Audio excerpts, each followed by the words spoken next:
My to get in there. hometown, my home school. So there. Arlington Public Schools tightening security after alleged incident at Washington Liberty High School pool.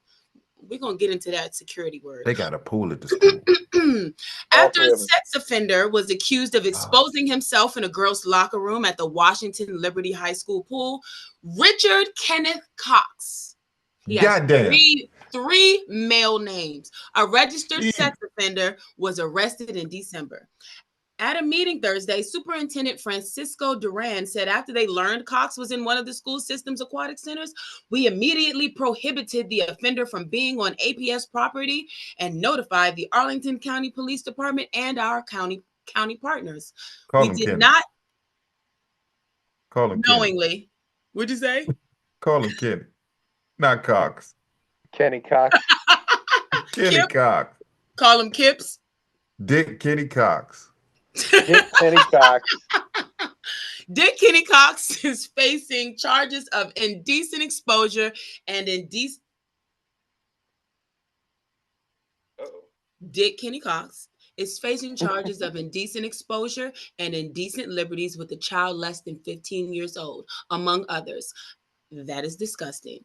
So what they said was we did not knowingly admit a sex offender into any of our aquatic facilities. WTOP's news partner 7 News reported a woman voiced concerns to a pool manager in September, but the manager said they allowed Cox to use the girls' locker room because he identified as transgender. Now, as a part of a plan to strengthen security protocols, Duran said anyone who signs into facilities will have their IDs checked against the sex offender database before they're allowed to enter. That change will be in place by the end of February, he said. February. Wait a minute. September. All right, go ahead. Y'all go. Dude, background checks. Hey, you know how much trouble I have to go through just to volunteer in this county? How is these weirdos getting through the background check? There was no background check. But my That's thing the is that's problem. going to the pool. First of all, see, here's the thing. I'm he's sorry. not there Go as a ahead. I said I coach. was gonna let y'all go. Y'all He go. was there as like somebody who's just using the pool. By the way, they're like Oh, Yeah. he was a citizen. He just walked he in through the went. door. But my Man. thing is that we're skipping over the whole point of that this is a grown-ass man that's going Yeah. into a child's locker room, a little girl's locker room. I don't care what you identify as. I don't even care if you have a daughter, because real women mean actual women, and there is a such thing. There's women, and then there's everybody else who wants to be a woman. Okay, women already have a rapport, and girl dads already have an understanding that they either have somebody to go with them to deal with that, to take their child into locker rooms. They stand right outside the door. They see an older woman and, can you look out for her? That kind of thing. We have that within women. We take care of each other like that. So there's never a time when a grown man is supposed to be in the locker room. I'm sorry, I'm getting this is a pain point for me. I have a problem with this. I have a serious problem with this. Identifying bullshit. Yeah, this Fine. turned politics. I'm not seeing that in the Channel 7 story, by the way. Well, they said that's what the people at what they said was that there was a woman that was at the pool. Yeah, who that raised reported concern that he was in the locker room. He reported it to management back in September. And they said, oh, no, basically this whole idea. No. He's allowed to go in there because he identifies as trans. So the Bama looked like a dude and walked up in that joint and was like, I'm a chick. I'm a trans. And they was like, all right. And he walked up in there and was like, doubtfire. So he apparently is homeless also. He will smack one. Oh. He has no fixed address. He went to Wakefield High School swimming pool and Barcross Sports Fitness Center late last year. Police interacted with him back in December there as well. He's been charged several times. So this guy, he's clearly not all together. And which is why we don't take other people's words for things that we already know, have the good common sense with our own eyes to pay attention to. And now to get to the sex offender part, I don't know how we're going to really manage that, because like Mike said, this is a regular person who walked into the pool. But I mean, I don't know how they do in Arlington, but I know in PG and in DC, you got to show an ID before you can even get in there. And most homeless people don't even have IDs.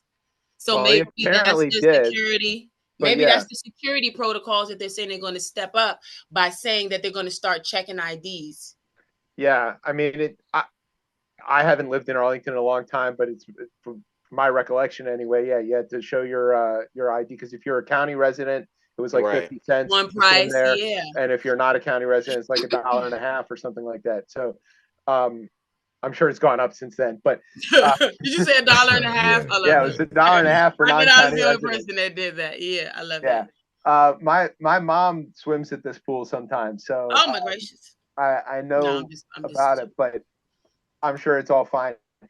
But that's one of those things, because I've worked as what was called a gate guard, basically at a pool. And when it comes to these rules and regulations and just being in different industries, it really is up to the user. Same thing with the helicopter and with the helicopter pilot, or I was talking to a friend, we're talking about like doctors, like you have doctors and then they'll walk around and like not wash their hands. You know what I'm saying? Like sometimes I think that people they have so many years in the job, or they are so desensitized in the job that the most basic parts of the job kind of get overlooked, and then they get used to doing it, where now that becomes the new normal. So maybe you start off when you first got hired of checking everybody's IDs, and then after a while, but come on now, the dude look homeless. You just really don't. You know what I mean? Especially when you see a lot of familiar faces, even when the not so familiar, or if you checked an ID. It's Cox. Hey, Cox. Yeah, what's up? What's up, Cox? Kenny Cox. Dick Cox. But Chip, let me ask you. So you have daughters, but also I feel like you're that type of liberal, so you're open to this. I'm not open to this.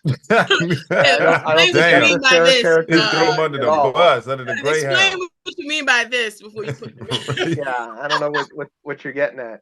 I do think that people who should be able to use the bathroom of the sex that they identify as. Yes, I don't agree with that shit at all. But I also don't think. But that's also because you're a man. Well, it's also because that's my opinion. I take that back. That's not. I don't pay very much attention. That's me putting my shit on you.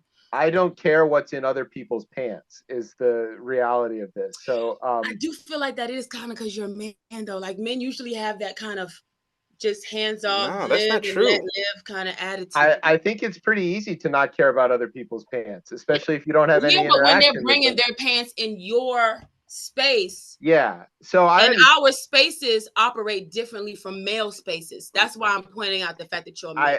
I also am very aware of that. I mean, look, I think that a lot of the people who work these front desks at these pools, at least in my experience, happen to be like pretty young. You know, they're 16, 17-year-old kids with part-time jobs. You know, they're often not paying a lot of attention, to your point earlier. On the phone. Yeah, they're on the phone, or they're talking with their friends, and they don't really give on a live stream and shit. It's you know, if you've had one of these kind of jobs, which I think quite a lot of us have had at one point or another, you're getting paid minimum wage to sit there and check a box, and it's, you know, we were better at our I brought my PlayStation shit. I feel like we were better.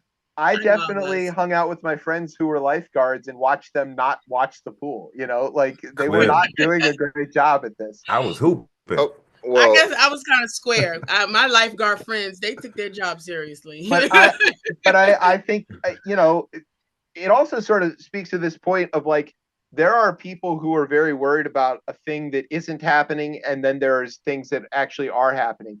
So what do you say is not happening versus what is when you're talking about transgender conversation? I don't think that, and I'm not saying you can't find instances of it, but I don't think I will tell you that none of my trans friends are pretending to be trans to get access to a locker room. I can also tell you. No, I didn't say pretending in order to get access to locker room. I also would say woman, and then there's everybody who are pretending to be a woman. And yeah, they're not pretending. You they're are just pretending. If you're not a woman, well, how are you then going you're to check? pretending to be a woman. Are you going to check?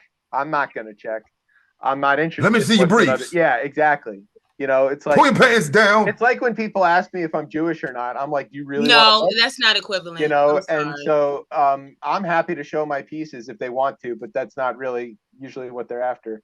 I make the airport guy buy me dinner before he cuddles me. But in any case, you know what I'm saying, that like the thing that isn't happening is that people aren't pretending to get access to these places. The thing that is happening is that these are open places. People can get in there no matter what. I mean, you know, all the bathrooms in my building are open. If you wanted to walk into them of a different gender, there's literally nothing stopping you apart from the sign on the door. I hear what you're saying about general public spaces, and I hear that there are unisex bathrooms, regular bathrooms. Now, when you switch and you start talking about locker rooms, that's where sexual assault is actually happening. And I've seen, when I see it in schools and around here. And then a lot of times what I see is that they hide it until somebody calls it. Yeah, but I don't have your exact number.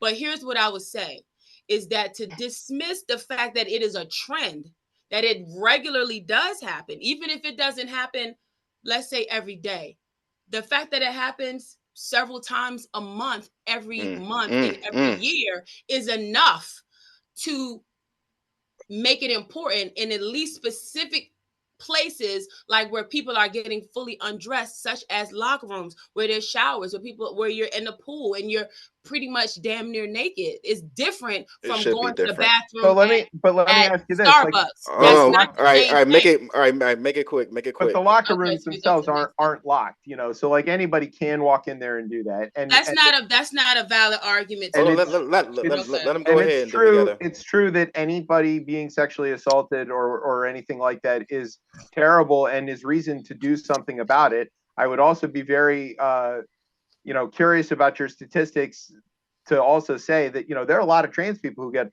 sexually assaulted too.